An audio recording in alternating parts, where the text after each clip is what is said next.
Hi there students, welcome to my course for Premiere Pro. You've made an excellent decision to invest your valuable time with this tutorial where you will start or continue your journey towards becoming familiar with editing in Adobe Premiere Pro. Great to have you here. As this video is the first lesson, I'd like to give you a quick introduction about me, your tutor, and what I do. What you are seeing now is projects I have made for different broadcasters.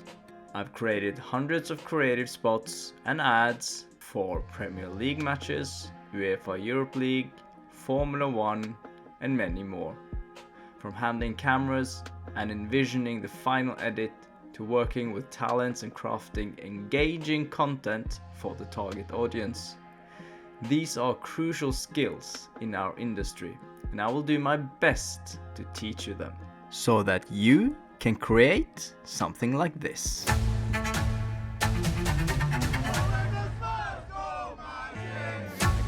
Make sure we're really committed to our football. Play at a good tempo and intensity, get the crowd behind us. And we have to show it, and we have a great opportunity to it. It's in! Bukayo Saka decides to take off, and how cool and collected is that?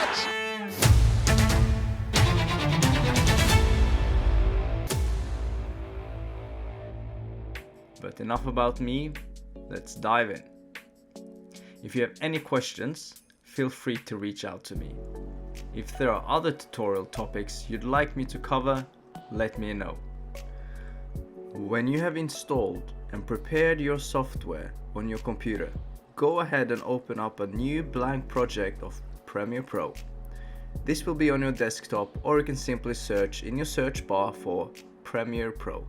When the application is open, create a new sequence as is. We will edit the settings. Be sure to be in the editing view, which you can change at the top. Right click on your sequence, click on sequence settings, make sure the editing mode is on DSLR, and here you can edit the frame size.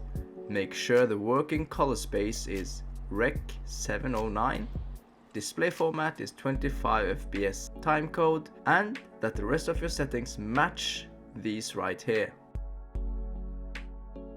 This frame size setting is vital information, as this will affect the way your video will look. Is it for YouTube? Keep it landscape 16:9. Is it TikTok? Go for 9:16. Or Instagram posts? Go 1:1. Next up, let's import a material. Double click on an empty space in your project bin. Now you can find your material that you want to edit. Double click on your file, have a look through and check that everything's correct. Now we don't want the full clip, so only a particular part of it. We have to choose ins and outs. We can do this by pressing the I button for the in and O button for the out. And then you drag it onto your timeline. At the bottom, you can drag your timeline to make it fit the sequence and the videos you have in your timeline. Click on your clip and go up to the effects panel.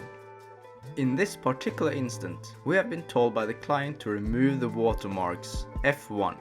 How do we do that? I will show you in this efficient method. Find the scale effect. Scale it until the watermark is zoomed out. In my instance, I know 121 will fix it.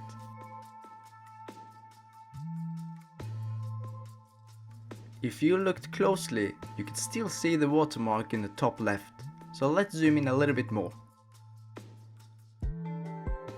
123, yep, that will do it. Now let's make sure that we have everything we want on the screen. To extend the video clip or make it shorter, simply go to the video clip in your timeline, go to the edge and drag it the way you want. In this case, I want to extend it.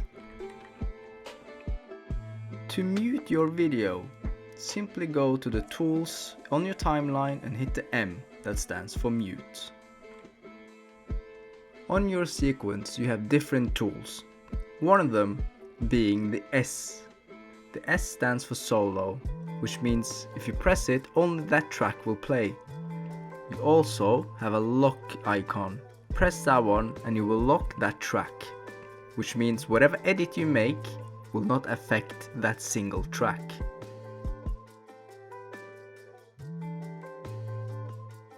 Another tool is the cut tool or the razor tool.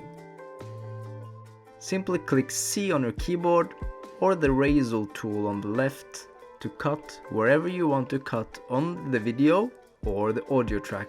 Hold in Alt if you don't want to cut them simultaneously. The next tool I want to highlight on your sequence panel is the slip tool. This can come in handy if you simply want to use a different part of your original raw footage than the one you chose to drag onto your timeline. When the tool is selected, go to the desired video track and drag to the desired direction. Try this for yourself until you find the part you were looking for.